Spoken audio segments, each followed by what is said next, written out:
Hi everyone! Welcome to 2019! And boy, is it going to be a rock solid year of looking at movies so far. And Toku and anime. Well, Toku looks not. like not so much. But anime looks like it'll be anime looks awesome. like it's going to be pretty good. Well, sorry we're starting in a random, awkward place, but this is Pop Culture Therapy. We've been promising this for quite a while. We decided 2019 is the perfect time to kick it off. I'm Advent Nebula. I'm Cruellica Kain, and because I'm going to forget all throughout the review to actually give my pseudonym, I'm just going to go by Kelly, which is who I am. So, looking back at 2018, good year for anime, good year for movies. Toku was kind of a mixed bag. Toku was one of those years that it kind of... Build started really, really well. And if you watch Toku, please do check out Build because it's well worth it. Well written, but the last arc just drug. Yeah, I kind of feel like they forgot what they're supposed to be doing. And the main villain they should have taken some twists with the villain. If you haven't seen the show, we're not going to spoil the villain, but the last act of the villain, they kind of outwore his welcome and they needed to introduce something new. But if you do want to hear more about what we've said about Build, please check out Kaiji no Kami's spoiler talk, because he, ourselves, Silver Quill, as well as Bloodborne. Chrysalis Bloodborne. Yes, Chrysalis Bloodborne. Yeah, I can't say his name. Fuck it. Do we want to... We'll stop here for a second. Yeah, well, we want to promote some of the other stuff on that with the spoiler talks. Yeah, so let's start over, because I think that was a good start. Yeah. And then because I really liked how it started, I just want to make sure we have it solid. Yeah. So, cut to... Hello, welcome everybody. This is Pop Culture Therapy. We've been promising that we'd be getting this off, and we figured 2019 would be the perfect time to start this. I'm Advent Nebula. I'm Cruellica Kain, and we figured we'd either shit or get off the pot. Exactly. Now, looking back at 2018, we had some really good anime shows. We had some great movies, but Toku was a mixed bag of good and bad.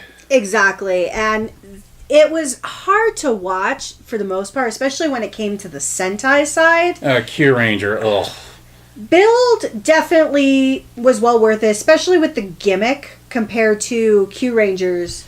Oh, their Ken-Tamas were just too many. Way too many. And then the current seasons that we have right now of Lupin versus Pop the Ranger, and also Kamen Rider Zeo. Or Geo, depending on how you want to pronounce it. Depending on how you pronounce it, Kaiju no Kami will be on their ass after he watches this or listens to it. Yeah, we kind of just gave up on Geo after episode 4, so that kind of gives you a telling on that. But Build, great show. The lackluster on the last half. The villain was basically the main problem, but I can understand where a lot of fans really enjoyed it. It drug on too much for me. Yeah, it kind of started to drag on for me, especially because even though I'm a gimmick fan, and I will definitely share some pictures of all the different gimmicks I have of different Kamen Rider and Sentai series, but it was crazy how the gimmicks just kind of felt forced after a while rather than being legitimate. Exactly, and then Q Ranger was just gimmick hell, uninspiring villain, and then Lucky was one of those Red Rangers that drove me up the wall. And yet, going back to Kyoruger, I enjoyed King, which was a similar personality. Yeah, I will agree. I very much agree. And with Lupin versus Pato Ranger, there's a lot of interesting anecdotes on it. I'm just a little disappointed that there's missing one very, very important thing. Plot. Yeah, it doesn't have a cohesive story. And while other Sentai series have done it in the past, and I know Kaiji no Kami will focus in on that significantly when he comes to reviewing those series, they've done it better, and that's the hard part. Deca Ranger is the one that sticks out in my mind that has a similar aspect that Lupin versus Patra does. But even at times, I'm feeling Deca Ranger did things a little bit better. But when it comes to character development, Lupin Patra Ranger is really shining in that, but where's the plot? Exactly. So, getting off topic of Toku, which we're huge Toku fans, is kind of going back to who we are. Pop Culture Therapy, as you've already figured out, is just going to be talking about the different things that are going out there with anime, toku, video games, movies, television. Pretty much anything that's going on that we are really focused on that kind of gets us through our daily lives, because both of us work in industries that can be extremely stressful. Oh yeah, I tell people what to do all day. I need to just talk random bullshit. And then I work in retail, and I'm out there with the general public, and anybody who has worked retail can pretty much relate. And on top of it, I work in the management side, so I really see a lot of stuff that just goes, I need to go home, wind down, watch something, play a video game, do something just to get my mind off how my day was. Luckily, I also have a little dog that just I get home to. I'm just like, oh, how can I be mad at that face? Now, as promised in a video I did last year, I believe it was last year, life has been crazy. I am planning on doing a pop culture therapy session on friendship, as promised. I actually have the script in front of me, so that will be going out there between myself and Advent Nebula. And if there's any other suggestions that you have of like other topics or characters that you'd like to do a therapy session on, I actually do therapy for other individuals because I work in human resources, so it's 90% therapy. And I'd be happy to put all of those skills and even do a therapy session. One person mentioned a while ago of Jason Voorhees. Yeah, you could do one on Freddy Krueger. Look at V from Vendetta. You could do it on so many different characters in pop culture that have influenced our lives as people that are just growing up as fans of these characters. Hell, doing one on Peter Parker would probably be one of the most entertaining ones to actually see. I'd probably cry and curl up into a ball just because of how long his life is. Or how long the comic series is. If you haven't read anything about Spider-Man, it's tremendous. It's been around since the 60s. There's been so many incarnations of Peter Parker alone. Then you have Miles Morales, Miguel O'Hara, which I actually just finally learned about Miguel. Yeah, it took her into the Spider-Verse to actually really get an idea who Miguel O'Hara was, where myself and my friend Chris Lidge Bloodborne, which you've seen on Spoiler Talk videos, really enjoy the character from Spider-Man 2099. Exactly. So, bouncing off into that, let's talk movies. 2018 was an interesting year for movies because you had a lot of very creative films, but you also had a lot of like traditional properties come back. Like obviously Marvel Cinematic Universe is always going to be there with their films. You have Deadpool, which is kind of almost a given now. And then you're going to have your other movies, like you're going to have your normal dramas, your normal horror movies. But this year actually tried to do things that were eclectic. Like, for instance, A Quiet Place. Yeah, that was probably my favorite horror movie of the year. We got to see this at an advanced screening. And as soon as the credits are starting to roll with the opening credits, you just hear the audience munching on popcorn, and then all of a sudden, just the theater went quiet. Like, okay, maybe I should be quiet, because the film builds up tension in its opening minutes like you wouldn't believe.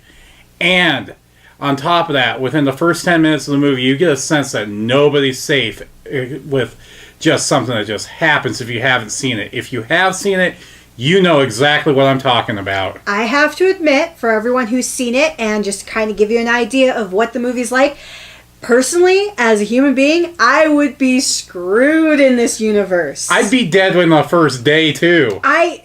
Because I'd have to open a bag of chips, and there you go. Or I'd play with that noisemaker toy, because once again, I love gimmicks. So if I could play with the noisemaker toy, I so would, and I'd be like, yeah, I'm done. I can't take silence. Silence would drive me crazy.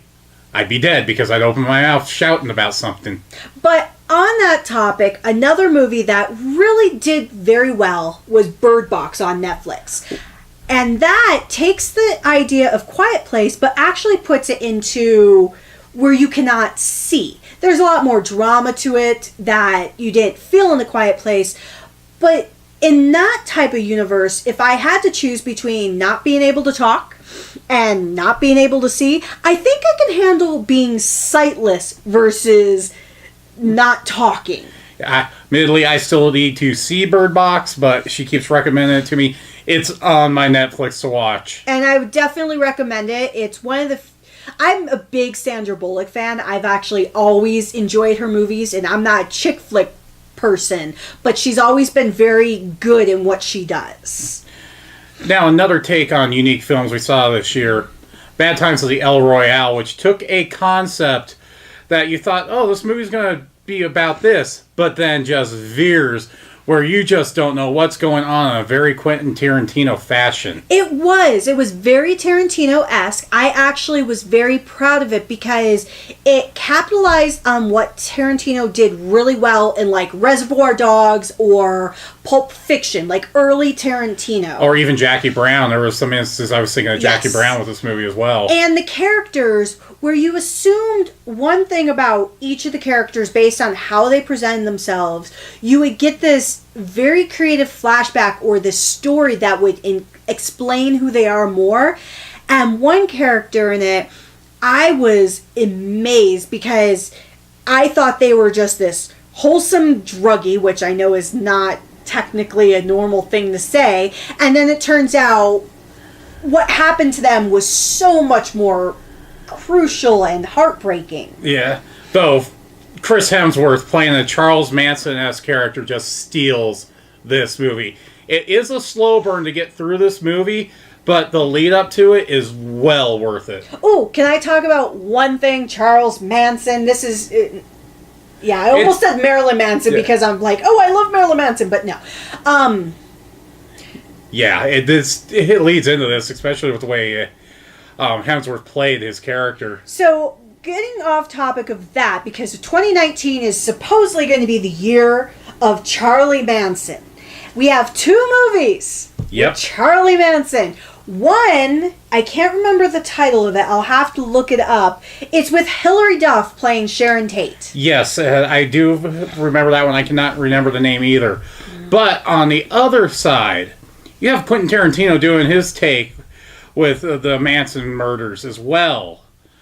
And Once Upon a Time in Hollywood is probably my most anticipated film of 2019. Oh yeah, I'm really looking forward to it. Oh, it's The Haunting of Sharon Tate, which Hilary Duff does a terrible pseudo-English accent. Think of how Madonna talks currently. Yeah. Because that's how Sharon Tate talks. She wasn't British, but she was American, but she lived over in England, and she had that Madonna living amalgamation. in England now, she's got that pseudo accent going. And then on the flip side, we're going to hear Margot Robbie's take on Sharon Tate. With her being Australian, she can pretty much guarantee to pull off of doing that accent. Well, and she could play she actually, surprisingly, even though I'm not a huge fan of Suicide Squad, she does an actual pretty good Bronx accent. And I'm from New York, and I don't have the accent really because I didn't live in that part of it. But it always amazes me when you hear somebody fake a Bronx accent because they're very hard to fake and do it properly. Yeah. Another movie for me that was really unique take last year that Cruellica Kain still has yet to see was Hotel Artemis. Oh yes, I want to see that. It's a cyberpunk dystopia Los Angeles, and with the weapon and everything brought into kind of this grungy take of like Escape from LA, Escape from New York style in a single hotel where assassins, hitman, murderers, all this stuff have a place they can go for when they get injured and everything. And just the roller coaster of events that happen just take it to another level. And Sally Field just playing the nurse in this movie, you got a sense that she didn't feel out of place in an action film. And then David Bautista just kind of steals the movie just as a whole before Jeff Goldblum comes in for his I want to say about 25 minutes screen time. But the character that stuck out with me the most is Charlie Day's assassin, which is he plays a scumbag, slimy, gun-running assassin that gets his comeuppance. So the two movies that I absolutely loved, and I don't know if you've seen it at Advent, one was Black Klansman. Yet to see that movie, still on my list of something to see. And Black Klansman it's very amazing because as I was talking to one of our friends about, not going to name names because I know he's doing a video on this separately at some point, but we were actually talking about racism and how the culture was. Because for Black Klansmen, it was amazing to see how racism was done. Because it wasn't overt. It was very direct, very in your face, which is depressing because it's still happening today and nobody should ever have to live through that. And he was used to more of the overt type racism that you know they're racist, but they don't say it, they don't act it, but you just get that semblance. Kind of most of the people in our politics at this current time. However, for myself, I've not something I'm proud of, but I was raised in a very racist household. I have many terrible, terrible stories, which still makes me sad today when I grew up looking back. And I was like, the Black Klansman, how the villains, and even David Duke in this movie, it was like so true to form.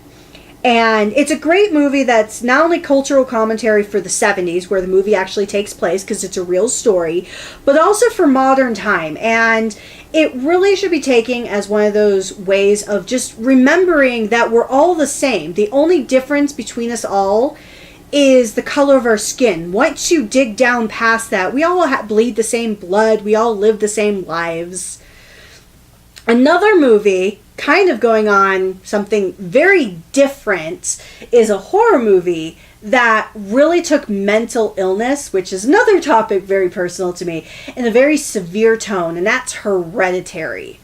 Oh my God. Were you like that movie? I fell asleep during it. I can see how you could fall asleep. Don't get me wrong. It's, you either have to really be into it or you're going to hate it. And it's, one, I love Toni Collette. If you have never seen The United States of Terror, which was on, I believe, either Showtime. It was on Showtime, which I enjoyed that show. Which that show was great. And she played a character that had multiple personalities. So once again, mental illness. I don't know what it is about Toni Collette, but she plays mental illness type characters very well.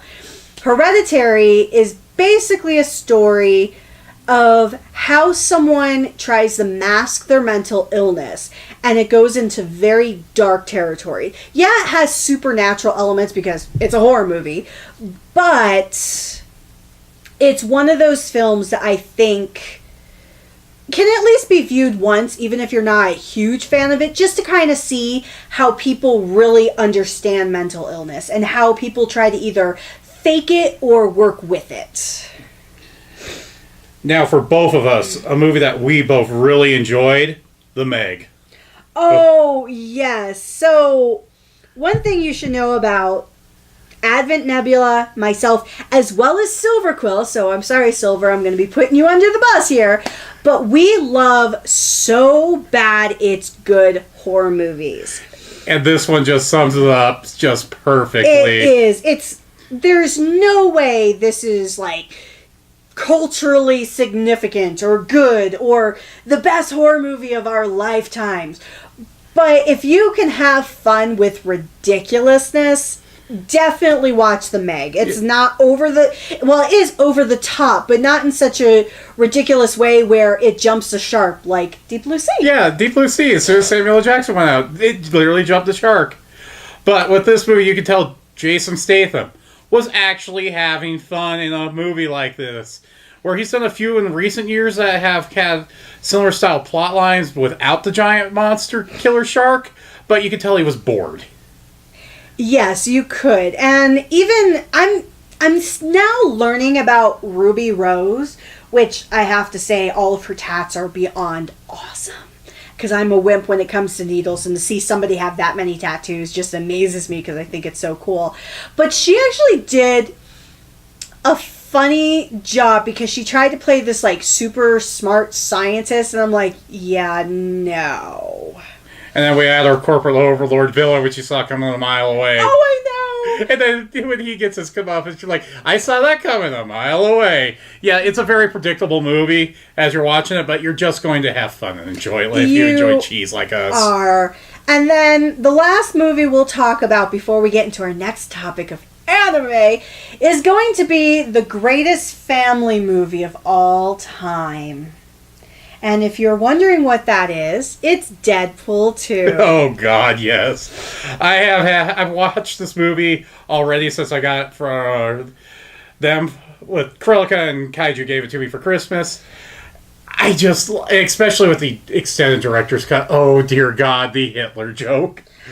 It's the movie, I never would have thought of it as a family movie until not only did Deadpool tried to explain it as a family movie, but so did Kaiji Okami. And he has a very, very weird dynamic of family, so having him showcase it as a family movie really frightens me as a human being. Because I would not want that boy as my child, because I don't even want to think about how burning he would be coming out of my vagina. Yeah, but you just gotta think about it. The way the family group dynamic of everybody in that movie just kinda acts like our group of friends. Oh, they do. And I'm going to have to share this at some point on Twitter or Facebook or something. I am considered, like College Humor did a video, the friend mom. I don't know how I've gotten this title, but I am literally the mom of all of our friends. You have to herd the sheep somehow. Oh, God, I know. So, movies... Obviously, there were a lot of kick-ass movies, and there are more than what we can really talk about. Exactly. All the Marvel movies hit it out of the park last year. The only kind of semi-disappointing one was Ant-Man and the Wasp, but otherwise, Black Panther, Infinity War, and then Spider-Man and the Spider-Verse, I just enjoyed. Venom, I will be renting to see it within the next couple of days. My expectations are low. Yeah, I don't foresee paying to see that movie. I will just take it out of the library. This is a great plug. If you live in a city that has good libraries, go to them. Don't spend money to get movies if you can get it from the library. Watch it, return it, and then you can just say, I watched it and I didn't have to pay for it. Because there are certain times like, what movie did I have to pay for that I hated? Oh yes, Jurassic World. We're not going to really get into too long of a topic on that, but I will admit it hurts my soul when I have to pay for a movie that's terrible. Yeah, I think I only did it with one movie this year, and it was Game Night, which was... I enjoyed it the first time. When I rented and watched it the second time, why? I enjoyed it, but I haven't watched it a second time. It kind of loses lackluster on that. Now, both of us have very different tastes in the anime we watch. That's an understatement. Now, there is one show that I watched last year that I wasn't really initially planning on watching, but then I got really into it, and that was Banana Fish. I didn't like the manga. See, and I didn't know anything on the manga. She knows the story pretty well. New York City gang life, guy that's been forced into murdering, hitman, prostitution as he was a child by his mob lord boss, gets into a relationship with a Japanese man who has come over to America, and it hits you in the feels as you're watching through this show. And it's all about masculinity in the 80s and how you just take and go with it. And the setting, the style, it's like one of those that they really could not have adapted this until really today with the politics from the 80s and 90s. I really enjoyed it. It hit flavors, and I didn't know what I was getting into when I started watching it, but I just went through it on Prime in 2 days. So I am one of those anime fans. I guess let me backtrack. When it comes to movies, my personal love is always going to start with horror. And I watch horror like people watch reality television. When I'm working, ironically, in human resources again, if I'm working from home while I'm on the computer typing and raging to people, I'm listening to horror movies. So if somebody calls me, the first thing they hear before I pause is screaming in the background. However, when it comes to anime, I feel like I have a multiple personality disorder because my anime collection, which I'm actually looking at from where we're sitting, is across the board. There's no fluidity of a genre. Really isn't a fluidity at my house either when you look at my collection. Like, one of the animes that I watched this year that I still love, and I am not this wholesome type of person all the time who loves cutesy things, but I watched Gakuen Babysitters, or High School Babysitters. And first and foremost, I have to say I love the manga.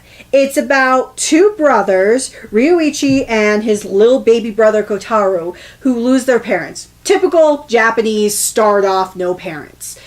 And they live with a pseudo relative who takes care of them, but one of the jobs for Ryuichi is he has to babysit not only his brother but other babies of teachers at the school. So it's kind of just like this so adorable series that...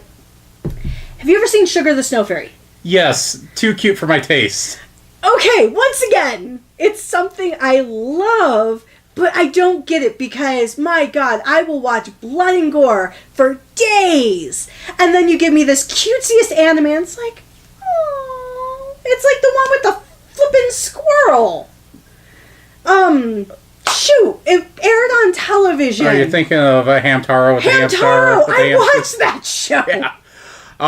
But then there was one anime that we both enjoyed this year, Devilman Crybaby, with going to horror. Oh, yes. But for me, I love Go Nagai. He's always been one of those few, at least most directly with the Devilman series. I've always enjoyed the manga. I enjoyed the initial anime. I enjoyed the OVAs. Everything that has ever been done for Devilman, I eat it up because I really like Amon. Yeah. And this one, for me, being it was just a updated to the modern day adaptation of the manga. They updated the art style. They updated the characters.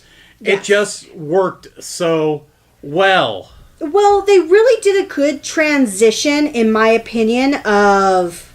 I'm going to butcher his name. Yeah, I love Devilman, but I cannot remember names to save my life. But I think it's Akira. It's Akira. Yeah, okay, Akira. When they change him, when he's going to transition between that going to Amon, who's one of the Demon Kings, it was actually what I always envisioned, even with the original manga and even with the original anime. And I understand why the anime and manga did what it did early on because of the era. But when you have Akira go and make that change, it's kind of like Ryo. I love Ryo as a character. Ryo was my first husbando. Even though he's not technically a husbando, but he was one of the first anime characters I loved. And I think it's because he really played that balancing act very well. Like, the only reason I'm not spoiling anything really about the show, and Avent Nebula is great at spoiling, so I'm trying to keep him away from that. If you want a really good show that takes on heaven and hell and puts it into a very creative manner, but it is violent and it is bloody. Yeah, there is going to be some scenes of death that are just going to make your stomach cringe if you cannot handle gore fests. Exactly, but it's well worth the shot if you ever get a chance to. Another series that I actually love, because once again, I have a disorder when it comes to having a genre, is Black Clover. One I despise. Now, here's the ironic thing for me. I hate Naruto.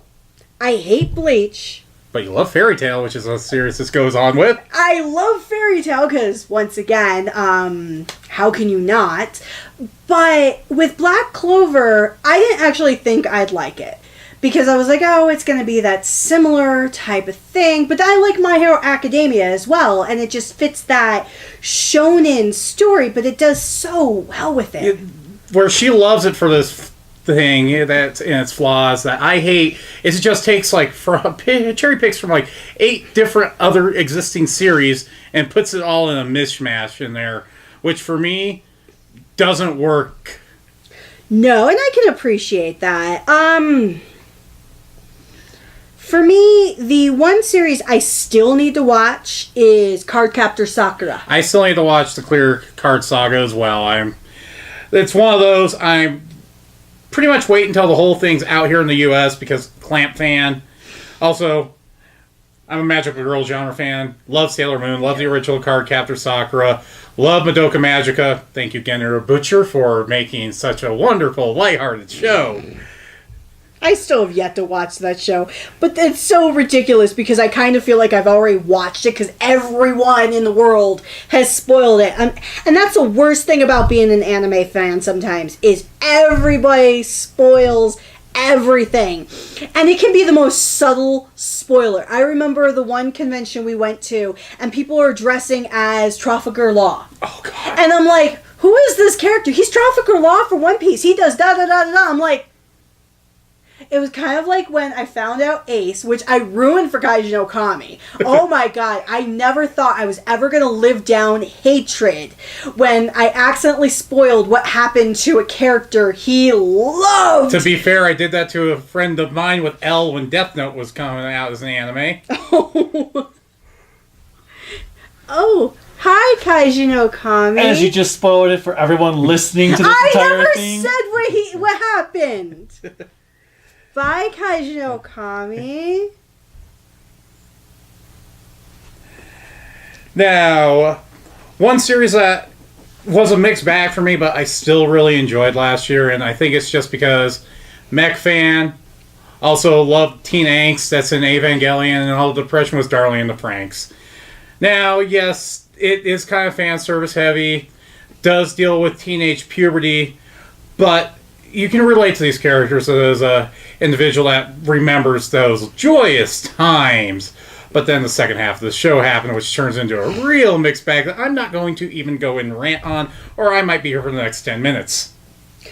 Oh, I do have the one show that I absolutely am loving right now, and it's kind of obvious that I would love it because I love everything else that's been done, is JoJo's. Exactly. Even I'm loving JoJo's. She hasn't read all the way into the manga where I'm all the way to the most recent chapter out in Japan, but she's loving part 5. I do have to say, Giovanna is my spirit child. Him and Mista, I want to adopt them because I feel like I could do so much. And Fugo, now that I've caught up with everything, I'm like, oh, Fugo, that poor smart psychopath. But the most recent episode, because it's still currently airing compared to everything else that we've been talking about, is the most recent episode that just aired this past week was a damn clip show. And it's kind of frustrating when they only have 39 episodes to do with this series to have a clip show right now. But it's 13.5. I'm like, Japan, really? Are we really doing this? I hate when they do those 0.5 episodes. And the nice thing is, not all the time do the 0.5s ever make it to the DVD sets, but it's still when you're watching it and going through that airplay, because as we all know, growing up me in the 80s. Me in the 90s. Wow, I feel old right now. But when you have that week-to-week show, you're like, oh no! And then you have a clip show, you're like, no, you hate me! That's how I felt with this. But JoJo's, and the nice thing is, if you've never watched any of the other parts, you could actually go into this nicely enough and be fine. Yeah, the only two parts that overlay with each other are parts 1 and 2. You can pretty much start any part after that just going straight in, because they give you enough of the backstory on what happened in the past to actually just drop right in. Exactly, and that's the one thing I have to say I love that Iraqi has done, is you can just jump in wherever you're at and really get it. The last anime series I think we'll talk about of 2018 before we get into what we really, really, really want of 2019 is Agretzko. Oh, yes. So, both Avant Nebula and myself are big heavy metal fans. I love all types of music for the most part. I'm open to anything except really country, but I'll tolerate it if I have no choice. Country and dubstep, the only two genres I cannot listen to. I don't get dubstep. I really don't get dubstep. Please, if you're under 25 and listen to dubstep, can you explain to us the appeal of it? I know, because I love industrial. I don't mind industrial. I don't mind certain techno or house music, HAUS, like Daft Punk. Or Paul Oakenfold. But dubstep, I don't get it. But without veering off, Agretzko is the perfect example of how it sucks to be a cog in the corporate wheel, which you'll never understand, thankfully, Advent. Unless I get higher up on the Exactly. corporate management ladder. But working in an office environment where you are one of many drones, even where I'm at working in human resources, I'm still a drone. And there's times I feel really depressed thinking about that. But Agretzko does the excellent thing of combining real world examples of how much you want to murder your boss at times, but you cannot do it. So please don't kill your boss and then blame it on us later. Or the creepy coworker that won't stop hitting on you. God, I've been there. So she goes to a karaoke bar every day after work and just, rather than doing the pop hits of the day, she puts on the most hardcore metal ever. And it's like Cannibal Corpse or Gwar or Maximum the Hormone for Japanese, or even Ninja Man does it. Just so like deep and guttural. And then the Christmas special was just downright hilarious that aired a couple of weeks ago. Yes, it was phenomenal. I can't wait for season 2 of that. It was one of the things at first I didn't know if I was going to like it because I kind of felt too over and over. I'm like, okay. Well, it's San Reno characters for adults is what it is. Exactly. Oh my god. My favorite San Reno character is the goth penguin, I think it is. Yep. Because it's just goth. So that's... I know there's so many other series that we've watched in 2019. There's so many things, television shows we watched, movies we watched. I played for the first time I went through an entire year not playing a single JRPG until December. I know, I was actually amazed. You played like Spider-Man, you played Witcher 3. The Witcher 3, okay. Anybody can relate to this. I put 192 hours on Witcher 3 and 100 hours in on Horizon Zero Dawn. Thank you, PlayStation Journey, for telling me how much time I put into those. I thought I was going to have to get a divorce from Kaijin Okami because all he played was Red Dead Redemption 2. My god, I was like, are you going to acknowledge I exist in our home? Or are you just going to watch the game and then watch YouTube videos of all the... epic fails in the game. Epic fails or all the glitches. I'm like, my god. Our life was the Wild Wild West for like a month and a half. Okay, at least he got through God of War in about 4 weeks. Oh, yes. And then Silverquill played God of War. Right afterwards. My lord, Silverquill. When he said he played God of War, I was like, no, wait. I looked at him like, do I know you? Yeah. I've known him for... almost over a decade now, and it just amazes me. But so for 2019, what are you looking forward to in anything? As I said earlier, Tarantino's new film. I'm really looking forward to that. Anime-wise, continuing with JoJo's, I'm really curious to see where My Hero Academia Season 4 goes. And for me, I do enjoy the occasional harem anime. And Data Live 3 starts in, I think, next week. Or wait, no. As we're recording this episode, it starts airing tomorrow. I have to say, movie-wise, I'm really eager to see Avengers 4 or Infinity War 2 or Avengers Endgame, whatever. I think everybody's looking forward to that, but also just the fallout with Spider-Man Far From Home, which we find out is going to be taking place literally a few hours after the end of Avengers Endgame, how that's even going to tie in. I do have to say, there's only one thing I would like. Now that Fox and Disney are one, too bad it's already been fully filmed, or I think it would be really, really cool for Miss Marvel. For Captain Marvel? Captain Marvel. You know who I'd love to have in it? Rogue. Yes! Because that's where she got her powers. Rogue is like my absolute favorite comic book character. And I would say spoilers, but if you don't know the backstory of Rogue by now, pick up a comic book from the 80s.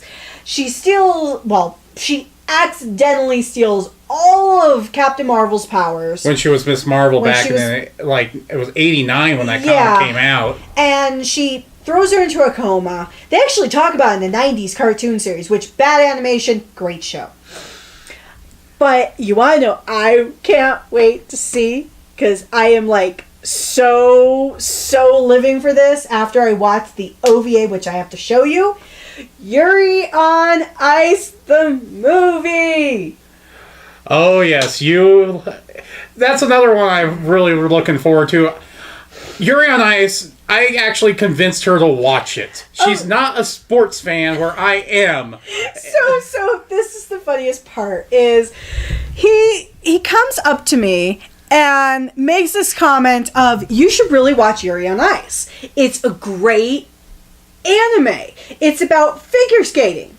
And I hear Yuri, and I'm a terrible human being. I'm like, I'm not really a fan of Yuri's. It's not my thing. I love yaoi, but not so much on the Yuri side, because if I really want to deal with a woman, I'll just stand in the mirror and talk to myself for 5 hours or 5 minutes, and I'm good, because women are way too dramatic for me. And so he's like, no, it's a yaoi. I was like, that's false advertising. I was like, Yuri on Ice. So, I watched it, and it was only up to episode 7 at the point he convinced me. And I slammed through those 7 episodes, had to have watched them 3 times before 8, 9, 10, 11, and 12 came out. And 12, I was working that day. Crunchyroll had dropped out of existence because everybody was trying to get onto for that. It literally and Super crashed because of the Yuri on Ice and the Super 2-parter came out the same day. So I found a Raw. Won't say how I acquired it, and please do not use this as a means of saying it's okay to do so. Found the Raw, watched that, had no clue because unfortunately Kaiji Okami is the only one in our family who understands Japanese. And I'm just like, I have pictures. That's all I care about. And for me, one I'm looking forward to that's dropping in the summer, and this is how much of a tight moon hell I am in. Lord Elmalloy Case Files. She won't know what the hell I'm talking about. But that's one I'm really looking forward to. Because to get in the Type Moon, you need to know all the timelines and universes to actually understand everything at this point, unless you've actually read the original visual novels. I will say I am interested in seeing Gundam Origin. I understand the OVAs have already come out, and I think this is kind of like what they did for Unicorn. It's the exact same thing they did for Unicorn as a TV size. But since I haven't watched all the OVAs for Origin yet, I'm actually interested in doing this because I'm not as big of a Gundam fan as Kaiji Okami is or Silver Quill is. They are our literal Gundam fans. I'm kind of Universal Century, and then a couple of spin-offs I enjoy. But Origin I'm looking forward to, and then there's another in the same Universal timeline coming out this year with the Hathaway's Flash TV series. Oh, yes. Which is their 40th anniversary project for Hathaway's Gundam. Flash. Oh, no. Yeah, if you don't know, be prepared for depression in the last half of that when it starts airing. Oh, Bright Noah. Oh, yeah.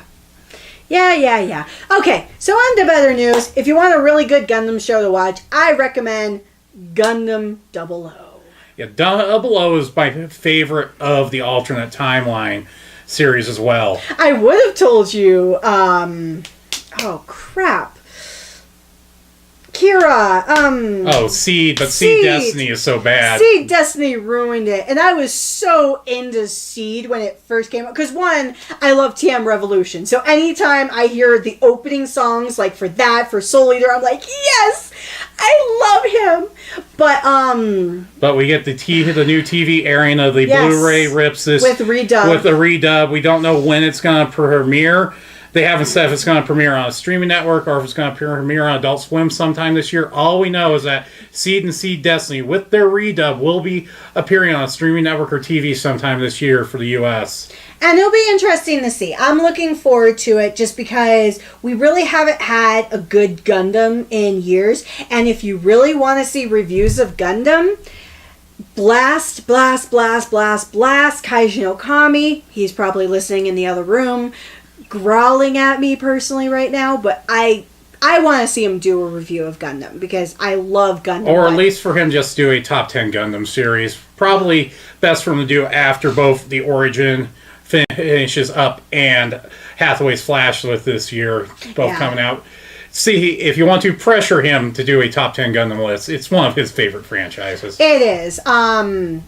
Another thing I'm actually looking forward to, which is actually in a couple of weeks, and if anyone who's listening to this has already seen it, I'm super, super jealous, is going to be the new Dragon Ball Super movie with Broly. Yes, we have tickets to go see it in a couple weeks. We know there's some of you out there that have acquired the Japanese rip and have watched it.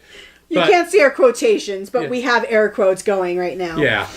But we'll really get interested to see with that, and especially with Toriyama saying that, yes, Super will continue sometime later this year or in the winter season of 2020, which basically would be January 2020 premiere. Oh, at least they're not doing what Sailor Moon did. We're going to do the 20th anniversary of Sailor Moon a year and a half later after its 20th anniversary. And now they're working on the Super S and Stars arcs remakes as movies, which we still don't have release dates for. But good news for everyone who's a huge Sailor Moon fan.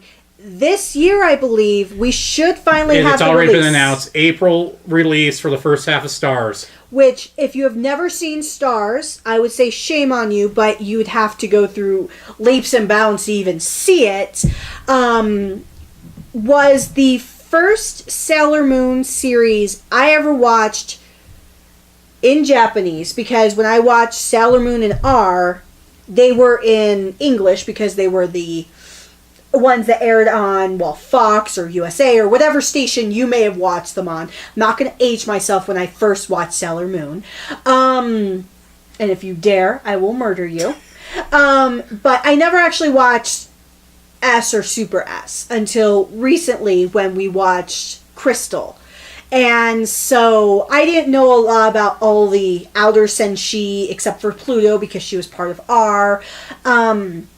So when I watched Stars, oh my god, it was brilliant, especially when because I'm a big drag queen fan, so it was kind of like almost watching this whole drag queen thing with the starlights and everything. Yeah, which is going to be really interesting because looking at the cast that they got to play the three starlights, I'm like, can do masculine, feminine, can do masculine, feminine, can do very masculine, and then does comedy. I'm not going to say who they are yet, because I don't know if this is actually put out an official press release yet with the cast. Yeah, we find out things when we shouldn't sometimes. Yeah, but I'm really going to be interested. So I think kind of closing it out, 2019 hopefully will be a year of really good anime. Hopefully we'll have a really good new Sentai, even though I'm a little afraid of it when it comes out. I think it's coming out in March. Yeah, March 12th is what I believe is the release date for it. Because they pushed it back so it can be under the new Emperor, right? Yeah, the new Emperor takes reign in April, but they wanted to make sure they had a 4-episode special to close out the Heisei era. Exactly. And then Zio, what have you. Maybe someday we'll watch some of the episodes to get an idea. I know so many people have been talking about Shinobi, and all I'm thinking is, who the hell is Shinobi? And then I finally was explained who Shinobi was, and if he is the hype man for Geo, I will say that is kind of cool, because I actually thought the hype man was pretty awesome, because I love that type of character. But I'm still not going to watch it because I watched Amazon Season 2, and since it's the same director, all I wanted to do was cry because the story was so terrible. Yeah, and I'm still trying to get these two to watch X-Aid, which they only watched the first couple of episodes, where episode 4 I got to and then couldn't stop watching. Yeah, I'll watch X-Aid. I'm not watching Ghost. Nobody needs to suffer through Ghost. But Rio Soldier, I'm gonna pretty much look at that for this being this year's Sentai as, okay, you're gonna need to impress me. They have a writer and a showrunner who have never worked on Sentai before, so it may turn out with Kain when they got Gen Ibuchi, who'd never worked on a show like that, and a producer who'd never worked on Kamen Rider before, and look how that turned out. Well, exactly. Gaim was probably one of the best Sentais. Kamen Riders, you mean? Kamen Riders, yes. Tokusatsu, there we go. Yeah. I do intend to watch more of the recent Garos. I know we're supposed to be getting a movie, hopefully this year, for Ryuga. If the Ryuga to close movie, out that story. The Ryuga movie is supposed to be filming this year, and then it doesn't sound like his project after that is a Garo at all. It's going to be on an original novel he wrote that after Garo he wants to adapt into a movie next. After saw how well he tried to do another original series. I'll have to ask Kaiji Okami what the name of the series is. Oh, yeah, because it got canceled before it even got its second season. I know. Alright, so that's pretty much the extent of what we're going to be talking about. Probably once a week. Once a week? Well, every other week we'll be doing one of these. And if you have actual topics that you want us to chat about or to keep on focus, because I'm like that dog from Up where I see squirrel and I will run to that topic very, very quickly and not remember. So if you have any suggestions of what you'd like to hear about, please do let us know.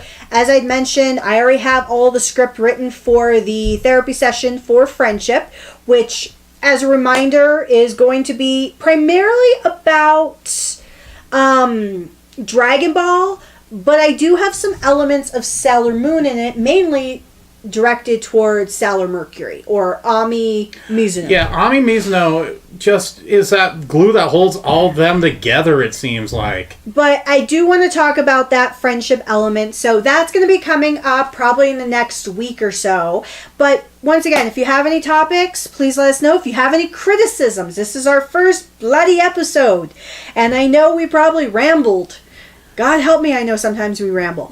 But let us know and we'll improve from there, take it from there. And if there's anything else you want to hear us talk about, please let us know. And if you do want to see us on camera, you can also request that as well. We just figured a podcast type thing would be better because then I don't have to put on makeup. But if you want to see my face, I'll put on makeup. Yeah, I like this better because I don't have to shave if I don't want to. Yeah, he kind of looks like a woolly mammoth right now. Kind of creepy. All right, well, thank you all. Have an awesome, awesome rest of your day, and you'll catch us soon. See you on the flip side. Bye.